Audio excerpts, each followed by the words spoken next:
Welcome to our next episode of the 5 Moments of Need Performance Matters series. This is Bob Mosier, one of the many co-hosts you'll meet throughout this series. So friends, are you trying to learn more about the 5 moments of need? Maybe how to design for them, implement for them, measure them, and even sell them as an approach to your enterprise. Well, in the Performance Matters series, we will help you better understand the theory and best practices behind this powerful methodology, and offer proven ways to put the 5 moments of need into practice.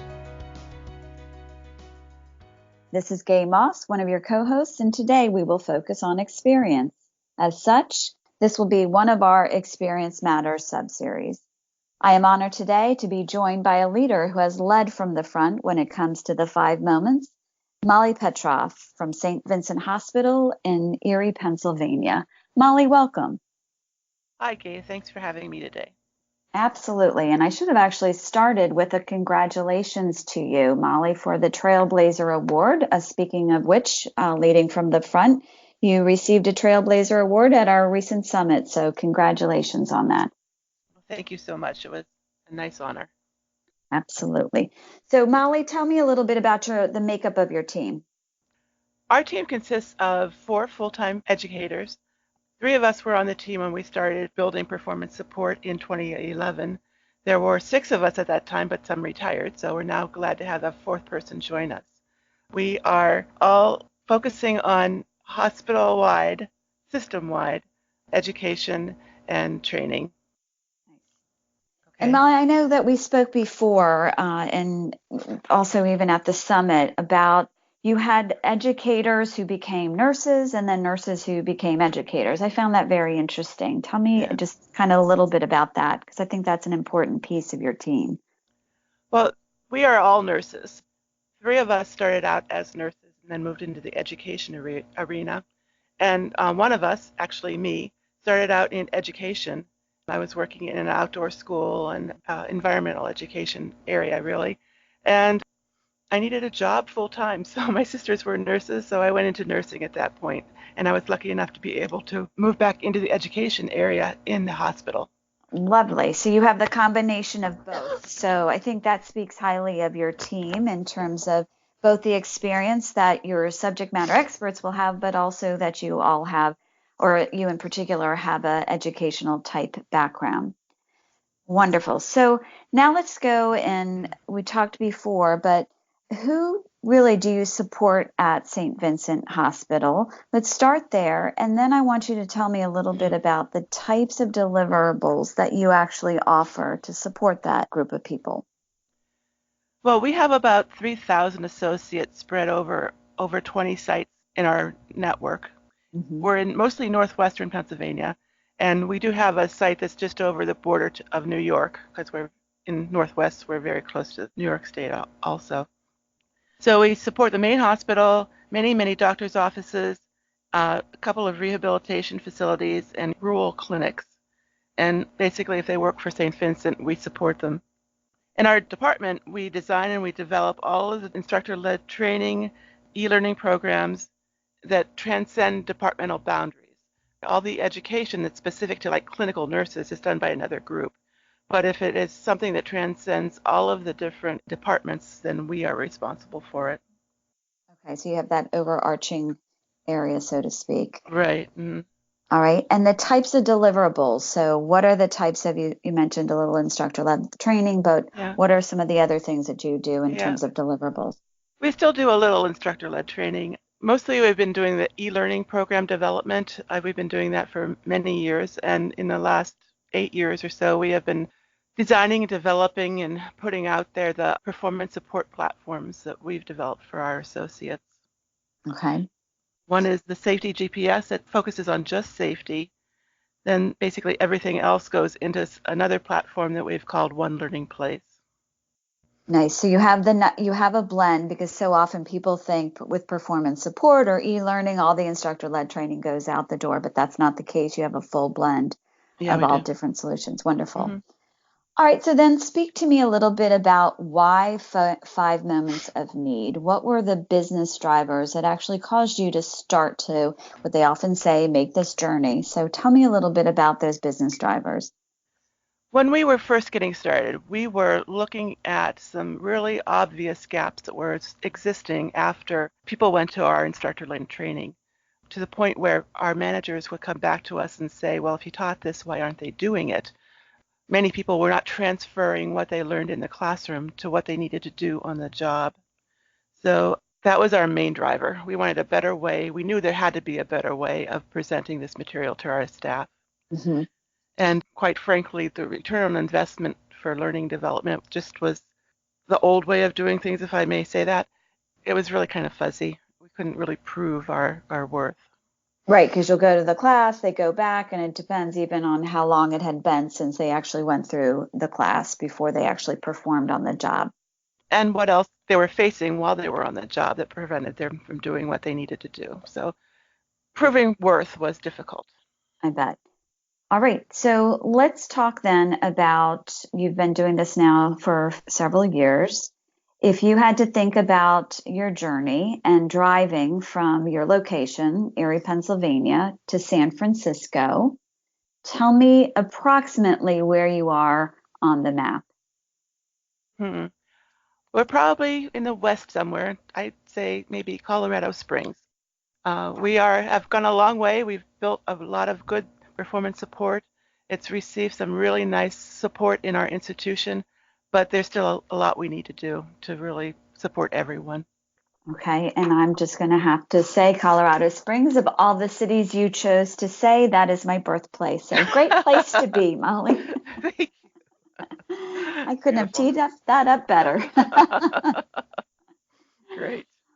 All right, so you're kind of still in the process, and this is, and I'm glad you said that, because oftentimes with clients, when we go into the 5 moments of need and we talk about the various solutions, people want things quick, and it doesn't just come quickly. There's a process that's involved to get to the destination. In this case, if you were to get to San Francisco.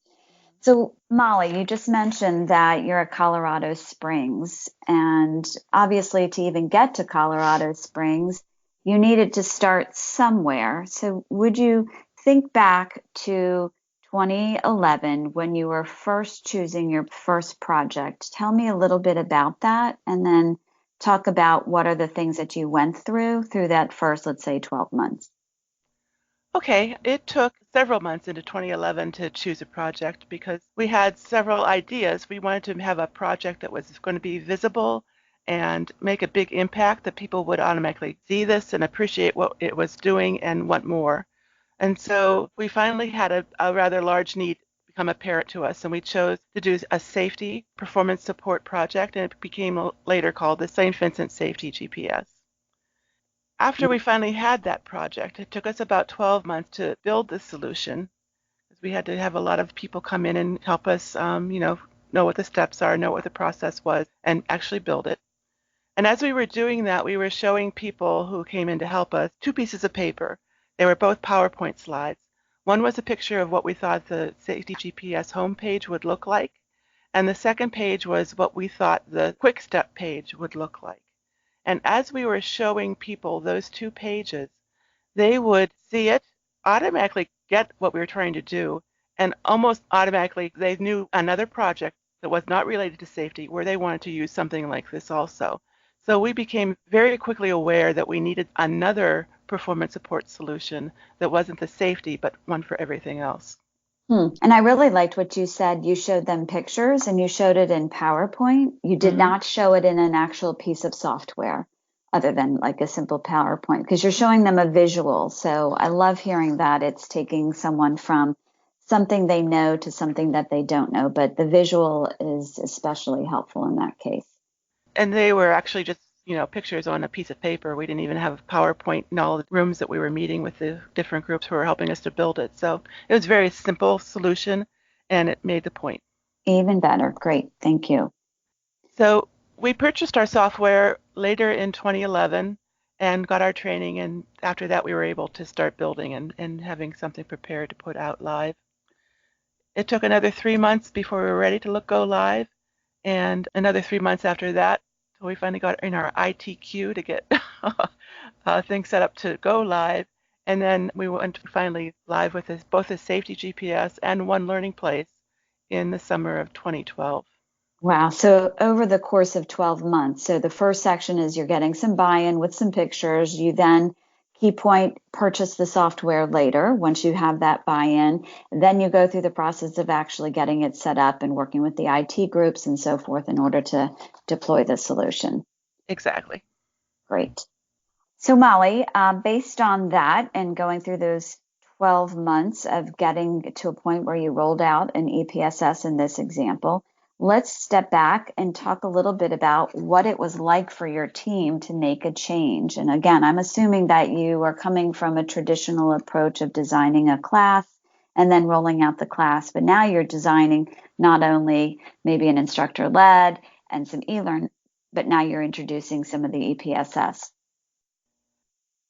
It was a major learning experience for us as well as for all of the people we were working with. We very quickly realized that the methods that we had used to build a class were not going to be as helpful for us in building this new paradigm that we were creating with our performance support. It was really a changing world, and we had to learn these new design methods. At the time, there was no enable, but the beginnings of that, and we needed to learn how to do this, so we reached out to Bob and Con to help us learn how to fish. And so they came and they helped us to build our first rapid task analysis, the critical skills analysis. And then after that first experience, we started rolling out from there. Our team was not all in the same place in figuring out where we individually fit in this new paradigm. There are different skills in this process, and we had to figure out where our skills individually fit into that process. So that was also a learning experience for our team.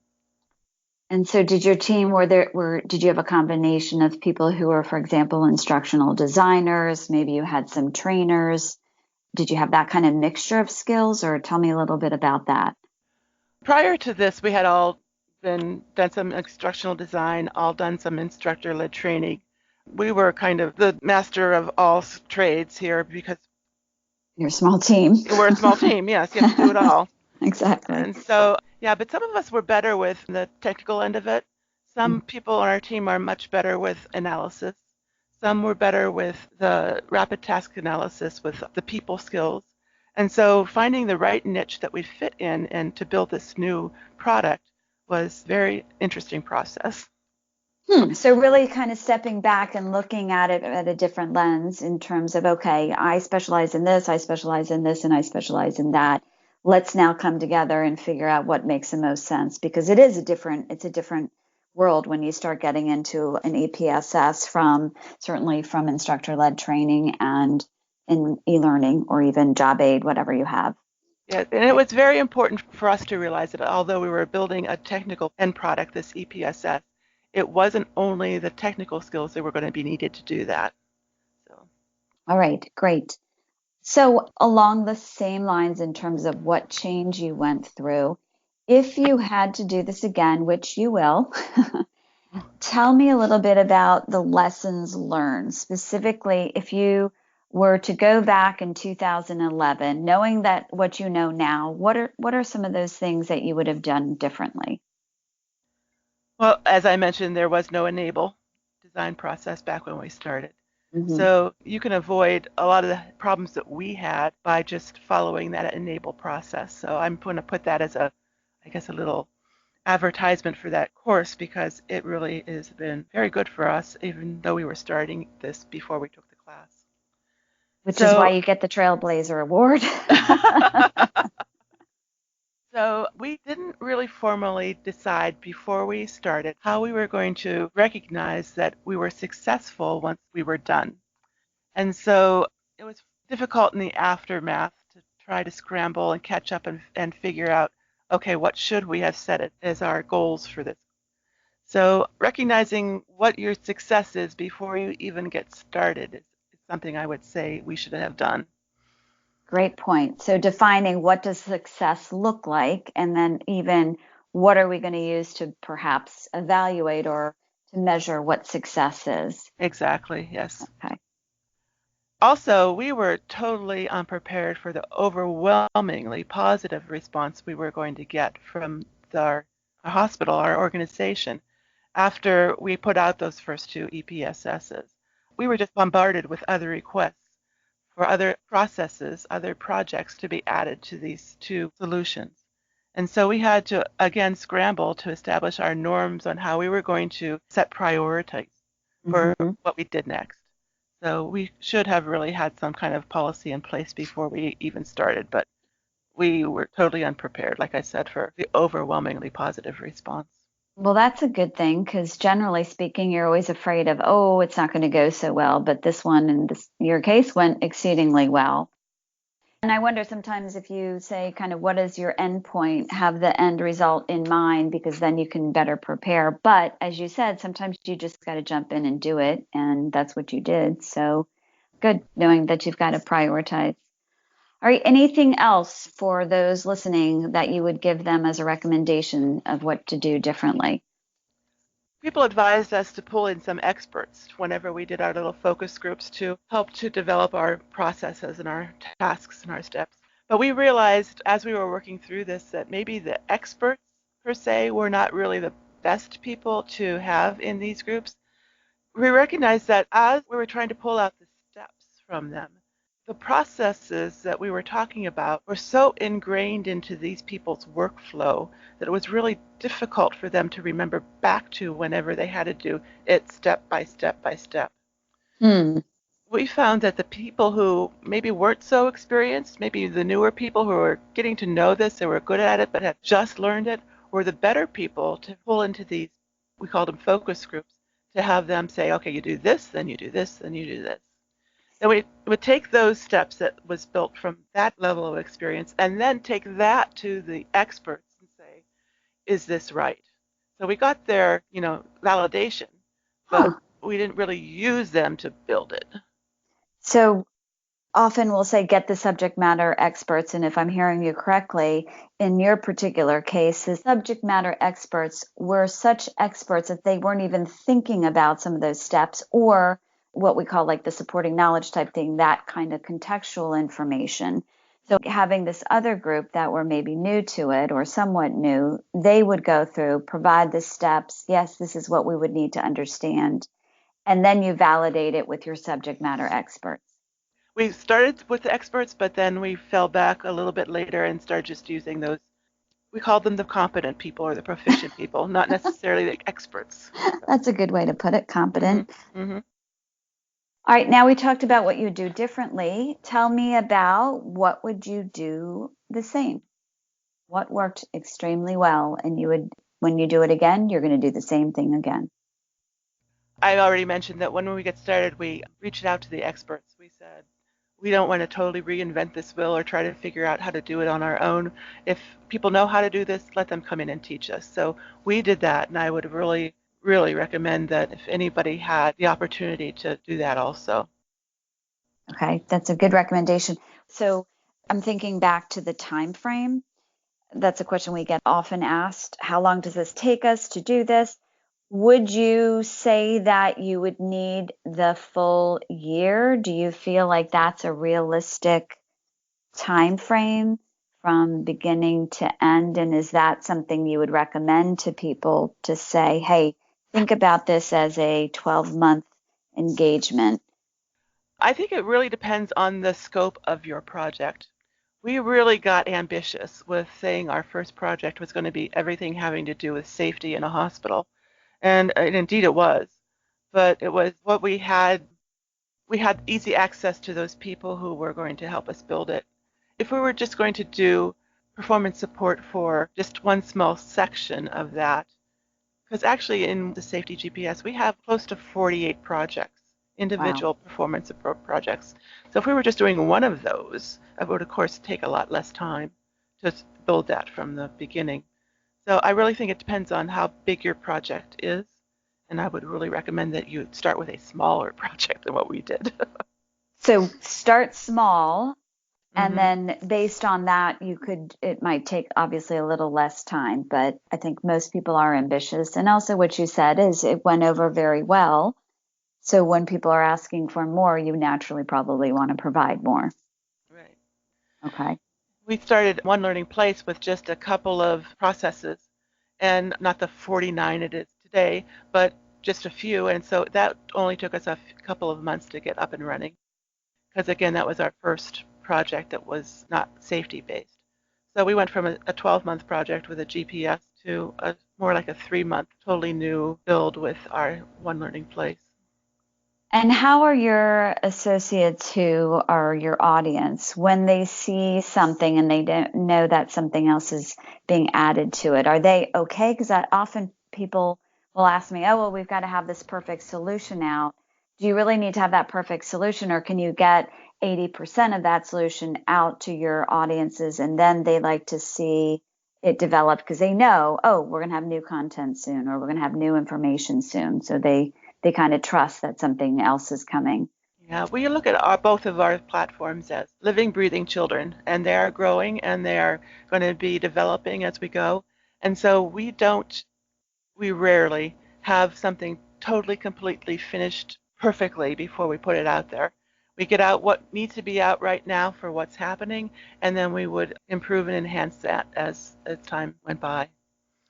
Great. And then teams and audience, they start to expect that so they know that something else is coming forward. Whenever we do put something out that is only partially completed, we'll say that on the page, more to come, or whatever we need to say to let people know that we're building this still. There'll be more to help you in a bit. All right, great. All right, so top 3 things you tell yourself if you could go back to the beginning. And some of this might be repeating what you said already, but I'd like to kind of close us out with what are the 3 things you would tell yourself if you could go back to the beginning? Well, I would first of all tell myself that you need to talk to the worker bees in the IT department. We had been speaking with the CIO, who was fully on board with this project. We assumed that word would filter down to the people who needed to help us in the end, and unfortunately, and probably realistically, it did not. So I alluded to that 3-month delay. Whenever we were ready to go live, we had to then get in the IT queue. So yeah, do that early, especially when you're getting close to being done. People who need to help you, let them know what your time frame is. Okay, so one is around communication, get to the people that actually are going to be doing the work because they're the ones that need to know what's really going on. Right. Great. How about number 2? Number 2, the biggest surprise for us was the response that we got. People are going to love this and want more, a lot more. So prepare for that in the very beginning. Okay. That would have been good to know. So assume that things will go exceptionally well. People will want more, and therefore you need to have kind of your plan to move forward. Exactly.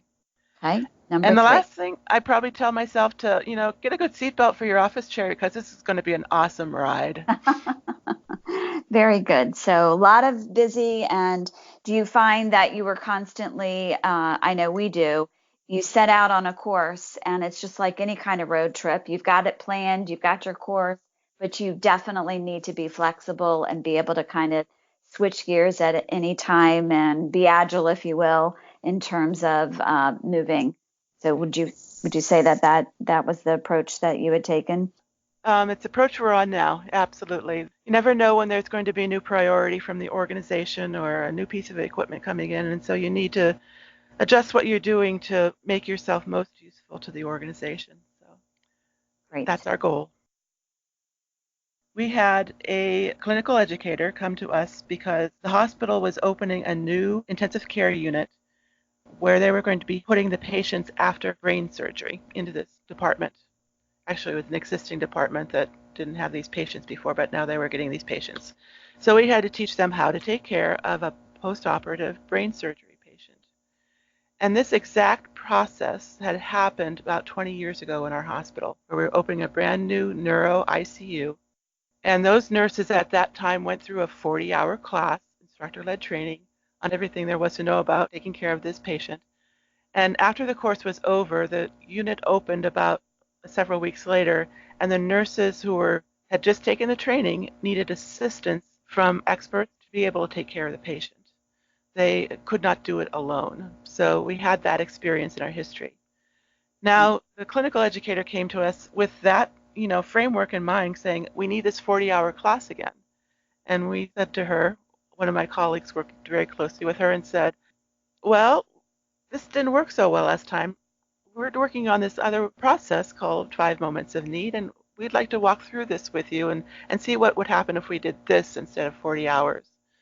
And so she sat down with her and lined up all of the tasks that the nurse needed to do in the process of taking care of this patient and what they needed to know in order to take care of that patient.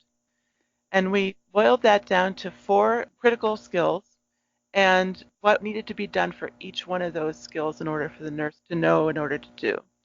So what they needed to know in order to do that skill went into a 1-hour pre-learning e-learning program. And then they had 1 hour that focused just on doing that skill, practicing learning with whatever equipment they needed to do that. And then they did that same 1 hour of e-learning and then another workshop on the second skill, and the third and the fourth. So we had 4 hours of e-learning and 4 hours of workshops. And that's all the nurses had for training on preparing to take care of those patients. And in the end, whenever the unit opened and the patients came to the unit, those nurses were able to take care of those patients without any assistance other than the performance support.